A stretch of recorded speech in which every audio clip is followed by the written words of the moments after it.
To quote the Bare Naked Ladies, take that, chickadee China, the Chinese chicken. Oh, yes, and the 2015 10-3 team is going to be honored at the Houston game in yet another season where it's likely not wise to count out Mike Gundy.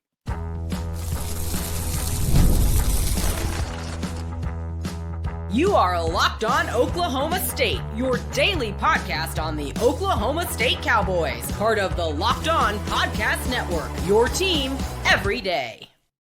Howdy, y'all, and hello, all. Welcome back to Locked On Oklahoma State, your top stop for all things Cowboy and Cowgirl related. My name is Cody Stovall. I want to thank you kindly for stopping by to make this your first listen. We're available on all of your podcasting platforms, visually as well on YouTube. Find me personally on X at Aldeo State. Today, we're brought to you partially by Game Time Tickets. Download the Game Time app, create an account, and use the code LOCKEDONCollege, all one word, for $20 off your first purchase. Get squared away with Game Time Tickets today. Meanwhile, we get to shift into this conversation of Mike Gundy and being doubted. And yes, we've already kind of gone over how I did think it was slightly ridiculous that Kyle Whittingham is getting praised as somebody who's consistently an 8 to 10 win program dude. And there's no way Utah is going to have back-to-back bad seasons. Yet when you look at it statistically, almost identical wins, almost identical win percentage, almost identical bowl win percentage. And that was in the Big 12 the entire time, not partially in the G5. So I don't necessarily understand how Kyle Whittingham can get all of this grace for being this, tactician over the last 20 years. Yet Mike Gundy is somehow viewed as somebody who can't figure it out after one horrendous season. Mike Gundy hasn't had losing seasons. Kyle Whittingham has had some. So again, this is a head scratcher. It is kind of odd to see this whole thing put into perspective this particular way. But thankfully, Heartland Sports has our back on this one. Yes, sometimes they do put out some pretty crazy stuff, but I guess you could say all publications at times, including mine, probably say some crazy things from time to time, but they did hammer this one home here. Their title in a recent article put out by Derek Duke, Why You Shouldn't Count Out Mike Gundy in 2025. When Mike Gundy took over O State in 2005, things were a lot different in Stillwater. The program had a little success before his arrival under Les Miles, but by no means were they considered a top-tier program. Fast forward 20 years later, Oklahoma State has their worst season of all time this previous season. Of course, I'm going to condense some of this. But, Mike Gundy has been somebody who, from 2008 to 2017, was constantly having Oklahoma State in a position to play for a conference championship, more often than not. 8 seasons where they had at least 9 games that they won in that time frame. We've talked about the multiple 10-win seasons, and we're going to talk a little bit about that again here in the next segment. But as it pertains to this previous season, all 3 of the wins that Oklahoma State had were non-conference. Now, we did get an SECW over Arkansas, but it was by far the worst performance. It was the worst conference record since 1994, the worst overall record since Mike Gundy's been at the helm as a head coach. Ollie Gordon naturally was beginning the season as a Heisman potential candidate after winning the Doak Walker Award. It didn't go to plan. Alan Bowman was not the right dude. It just took us way too long to realize that. This season, we've got a bunch of new faces, but it is still Mike Gundy. Even though we've got 60 new players, and yes, we're still kind of trying to figure out, is it going to be Haas Haney? Is it going to be Zane Flores? Is it going to be an iteration of both of them combined together? Whenever you look at this Oklahoma State team, regardless of how much they lost from 2024, after a 3-win season, I don't necessarily think that should be the barometer that we all pay attention to. Coming back to this article, one thing they say is when you look across the board from top to bottom with this Oklahoma State team, it is clear that they used the transfer portal heavily this offseason with so many new faces. Perhaps no team in the entire country is going to be more dependent on the transfer portal than Oklahoma State. All I know is that while this team remains a mystery, expectations outside the building in Stillwater are relatively low. And if there's one thing I know about Mike Gundy from covering him, it is that he does his best work when you least expect him to do so. Sure, he may be getting older, and he may have a little more gray in his hair, but you can never count this man out. There's a reason why he's considered one of the best, not just in the Big 12, but in the entire country. And this season, he has the chance to prove everybody once again. So, nice article put out by Heartland Sports, and there has been a bunch of poo-pooing on Oklahoma State this season, and even to some degree, Mike Gundy on this season. I have shared my opinions over the years at times that I thought Gundy should have been put on something like a one-year deal. But what I didn't like was the Board of Regents stuff. I didn't like the way that it went about. I didn't like the way that we tried it. I didn't like the way that we kind of painted him in the corner. I definitely didn't like the way that it was publicized, and the outcry was, I don't know, put in a position to cause potential issues down the future. So much so that now Mike Gundy is coaching for a massive season. Mike Gundy is very well aware, I'd imagine, with the things that have shaked out with the Board of Regents. He doesn't exactly have a lot of wiggle room. He doesn't have a long lead rope, right? He's skating on thin ice to some degree. And I want Mike Gundy to go out on top, whether it's this year, next year, 3 years from now. But the whole statue thing and him being the greatest of all time to ever pick up a clipboard and throw on a headset in Stillwater, Oklahoma, that's all 100% realistic. So nobody wants to see Mike Gundy go out with the 3-win season. I don't think that's going to happen. I do think this is going to be a rebounding year because of his, acceptance that you have to change things. You have to change coaches. You have to change culture. You have to change NIL, recruiting, all of it. And Mike Gundy did all of that. And that's the thing that you have to ask.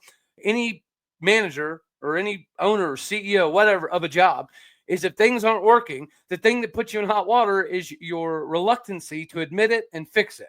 Mike Gundy has had those moments when he refused to acknowledge the Casey Dunn, Charlie Dickey, McAdoo, blah, blah, blah, all of that fun stuff that we've covered thousands of times, essentially. But he did it this year, and I think that's him understanding that a lot of this is changing, so I have to kind of change with it, and I want to see Mike Gundy go out the right way. And at the end of the day, Mike Gundy could have remained stubborn. He could not have fired everybody and brought in the Grantams and the Meachams of the world, and he could have not been as embracing of the NIL era as he is, or the recruiting acumen that the defensive coaches brought into the fold. He's allowing them to do all of these things, AKA it feels like he's relinquished at least a little bit of control, and he's taking more of the CEO mode. I think that is precisely what Oklahoma State needs. Do more recruiting, take the helicopters and the planes, and go get guys more convinced than ever to join this Oklahoma State team. And, some of these dudes that we've been discussing, the top half of our recruiting class, the Danny Bills, the Taj Overtons, the Katie Batman Jones, a lot of these dudes have expressed how Mike Gundy did play a very pivotal role in their recruiting process. So I like the new direction of Mike Gundy. Now we just need to see it on the football field. I think this is going to be a season that Mike Gundy kind of steps up and answers the call, answers the bell, and gives us all the opportunity to capitalize on some monetary gains. But regardless, you're going to give game time to get your tickets, but make sure that you're also paying attention to your hydration before you go check out some Cowboy football this season.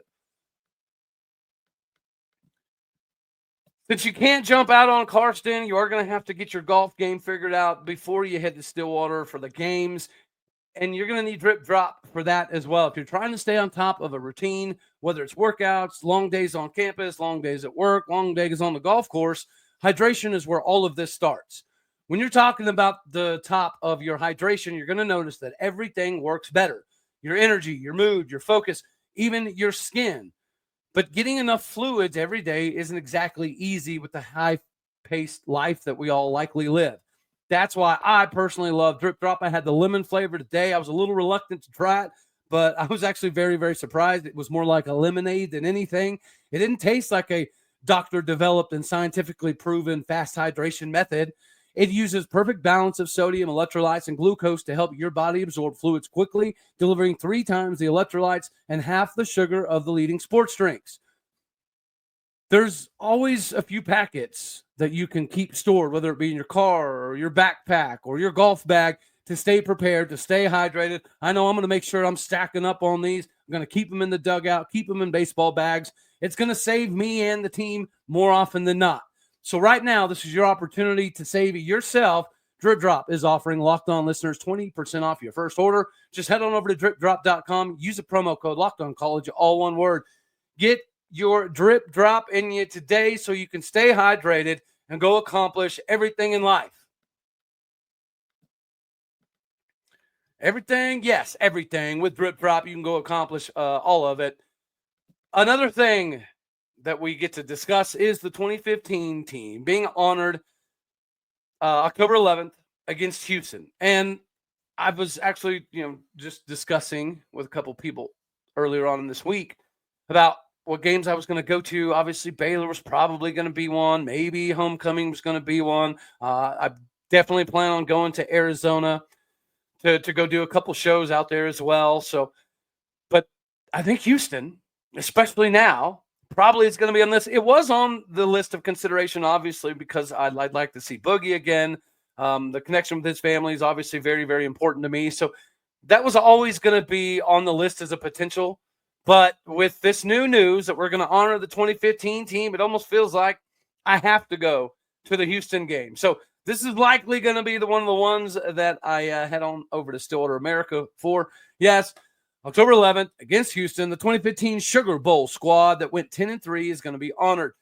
Oklahoma State finished second in the Big 12 behind OU, and we did play for that pseudo-essential Big 12 title, right? And naturally, OU did take that, unfortunately. But we did start the season 5-0 for the second time ever in Oklahoma State history since the 1945 Natty season. We had several marquee wins. We had multiple top 10 wins. Oklahoma State cracked the top 5 all the way up to number 4 in the country. We were number 4 in turnover margin, number 6 in sacks, number 7 in passing offense, number 9 in turnovers gained, number 9 in red zone scoring percentage, and we were in the top 20 in scoring offenses at number 14. Passes intercepted, we were in the top 20. Passing efficiency and tackles for loss, all in the top 20.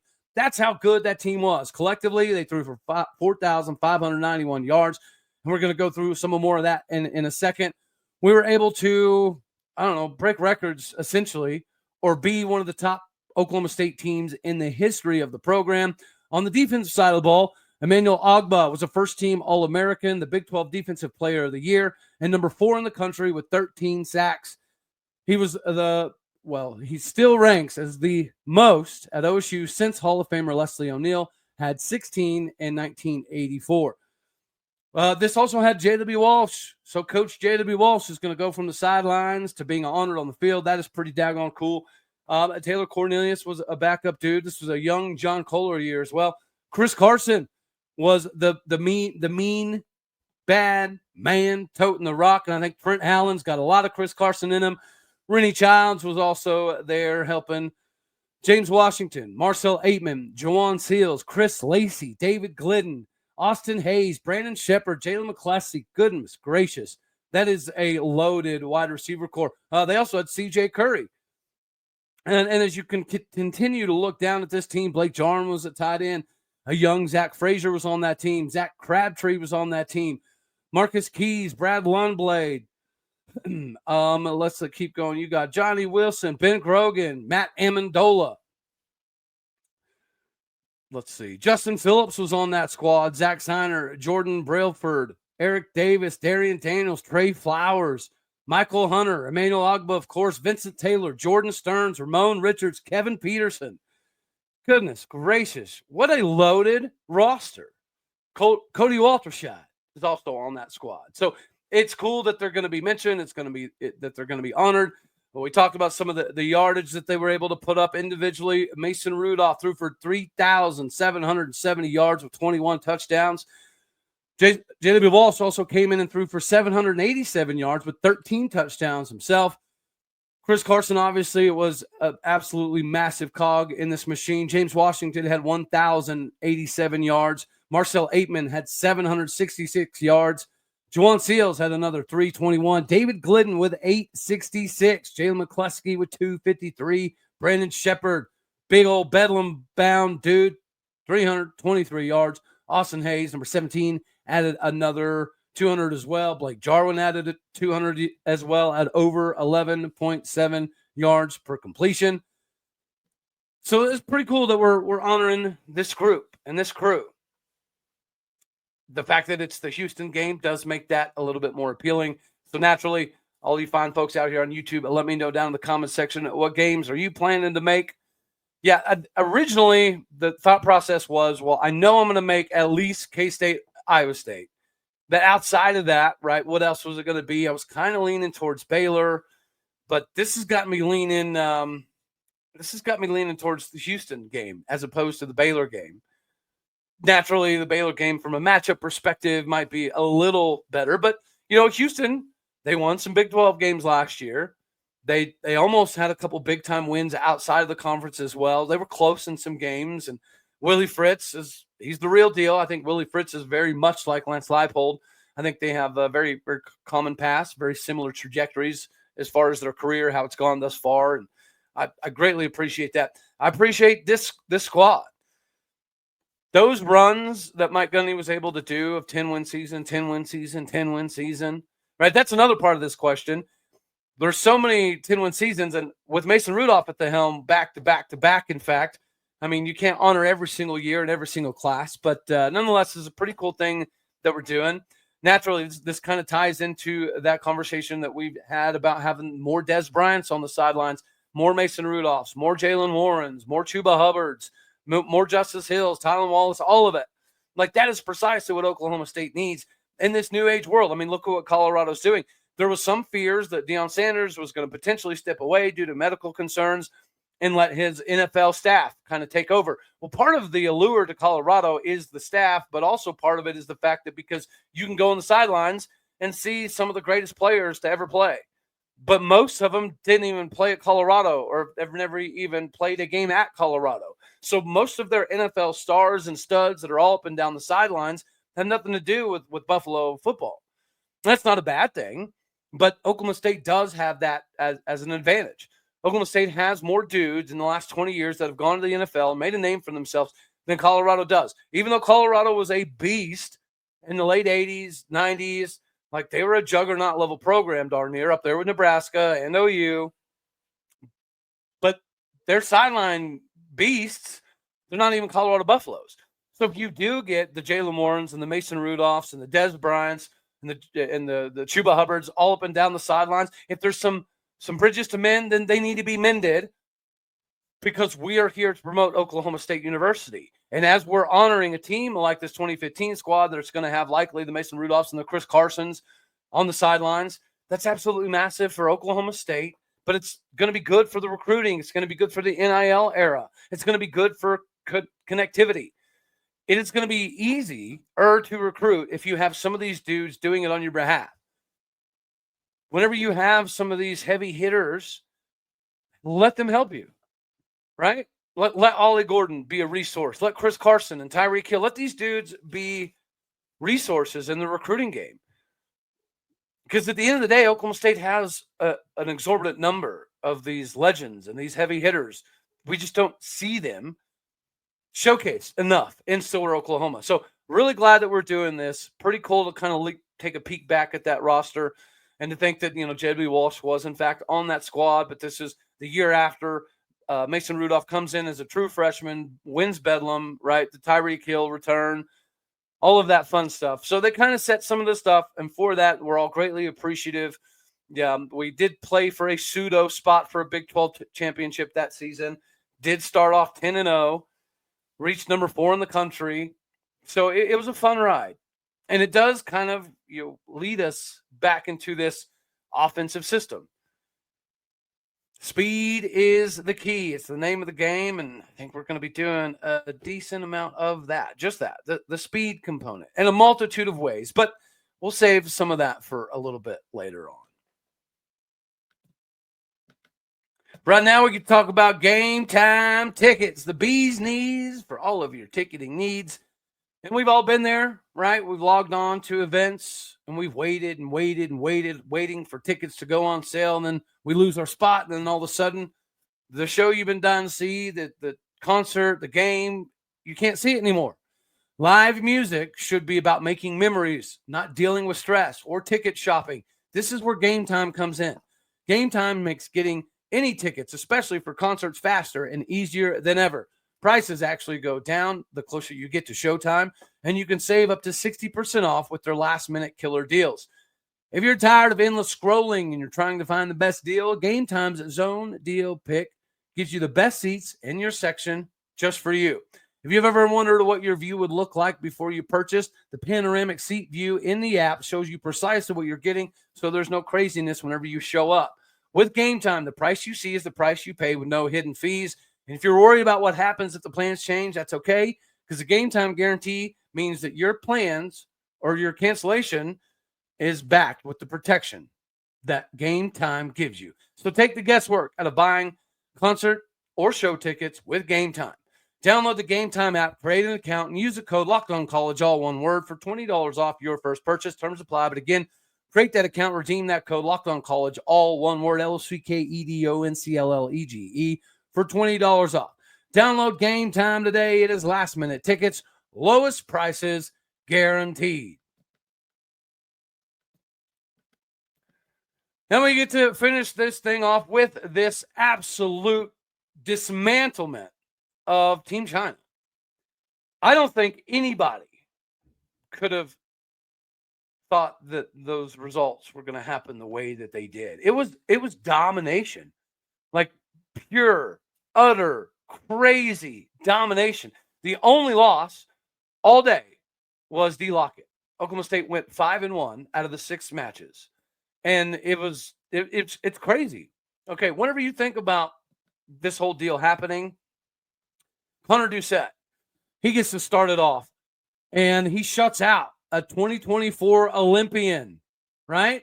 A 2024 Paris Olympian that went in and beat Magomov, whatever. I'm going to murder that name. But anyways, he was ousted out of the Olympic gold qualification rounds by USA's Kyle Snyder. And Hunter Doucette goes in there and gets a massive W. But that wasn't it. Ronnie Ramirez, part of the 2025 recruiting class, had a massive win. The youngster put up a 4-3 victory over yet another Chinese wrestler that was in the 2024 Paris Games. And we also had 2024 NCAA All-American from Iowa State, the new transfer, Casey Swiderski. He was able to also take down a U23 Asian Championships 5th place finisher via tech fall 12-1. Then we kept it going. Cody Merrill had another massive 11-0 tech victory with another win over a U23 Asian Championship bronze medalist. Then we weren't done there. Penn State transfer Alex Facundo. He goes in and he defeats an Asian Championship gold medalist 4-1. That goes without saying that Oklahoma State's RTC program, David Taylor, probably did more than anybody was anticipating them to do. Right? And I think coming into this, I thought Oklahoma State would have a good chance to be successful. I think Oklahoma State had a good chance to, have the edge, but 5-1 over multiple Olympians. That is wild, guys. And the guy that Swiderski beat, or was it the guy that Ramirez, one of them? No, the guy that Ramirez beat, Spencer Lee only beat him by 1 twice. So Spencer Lee barely beat that dude twice. I'm not going to sit here and say that, oh my gosh, this proves that Oklahoma State might actually just run away with the national title this year. But I don't know.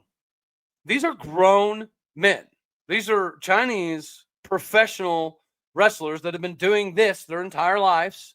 Professionally, they've been at this level for a few different years. This was very serious. And I could imagine that I highly doubt that the national Chinese wrestling team thought that they were going to fly to America and take a whooping from a bunch of college boys. I guarantee you they did not think that this was going to happen. And I think a lot of us even assumed Oklahoma State is going to do good by winning some of these and keeping this thing close. It'll be good for the country. It'll be good for the athletes. But 5-1 against, and the guy that D. Lockett lost to was a silver medalist. You know what I mean? At the U23s. So even the one loss from a true freshman who just got out of high school is very acceptable. This gives us a lot of hope and a lot of promise. Of course, we talked about, we got Iowa coming to town. We hit the road to Nebraska, both teams that finished right next to us in the national championships at number 2 and number 4. Nebraska was a surprise, right? So we need to kind of squash that ridiculousness. Iowa, of course, they have another Ferrari that beat Dustin Plott and was very disrespectful and, pointing and laughing and all this other crap while doing it. So we've got some get back with Iowa. Nebraska's going to be fun. Mizzou's going to be fun. But I don't know that any of them have a bunch of dudes that can beat this Chinese national team. I think if Nebraska or Penn State or Iowa took on this same exact team, I don't know that they all go 5-1. Penn State maybe, but Nebraska probably doesn't go 5-1. Iowa probably doesn't go 5-1. So perhaps we're closer to Penn State this season than we thought. And we're going to find that out whenever we battle against Nebraska, because Nebraska finished number 2 and we finished number 3. So it's going to be fun. But this gives us a ton of hope. And this isn't even saying that these are going to be the guaranteed starters, right? The differentiation between kilograms, weight, whatever, I don't understand all of it. And I don't necessarily need to either. But we were able to win with this group of dudes. So if this is the group of dudes that represents Oklahoma State throughout the course of the folk-style season, so be it. But to think that we've got competition in the rooms for almost all of these spots, if we can do this, Penn State, I guarantee you, they took notice. Penn State country, Nebraska, Iowa, they took notice of the scores and what Oklahoma State did here, especially Iowa. I mean, Spencer Lee's one of their big-time guys. A lot of people assume Spencer Lee is going to take over for Brands. A lot of people think that it should be happening somewhat soon.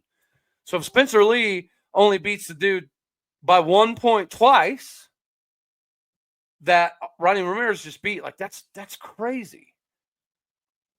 So, anywho, we're on to something here. All right, y'all. That's all we're going to have for this one right here. As always, you know I love you. God bless. Go Pokes. Thank you for tuning in to make this your first listen here in Locked On Oklahoma State. You could be anywhere. So happy you choose to be here. Do me a favor. Hit the like button if you liked it. Dislike it if you didn't. That's okay, too. More importantly, share, comment, and subscribe. My podcast people out there. You're everything that makes this work. I appreciate what you do. So do what you do. Go hit the stars. Leave some reviews. Have some fun. We're going to get more set up to do a little bit more of the live stuff as the season gets closer and we get to do a little bit more of this. But, yeah, I appreciate y'all. All righty, guys. Go hit it. Have some fun. Later, taters.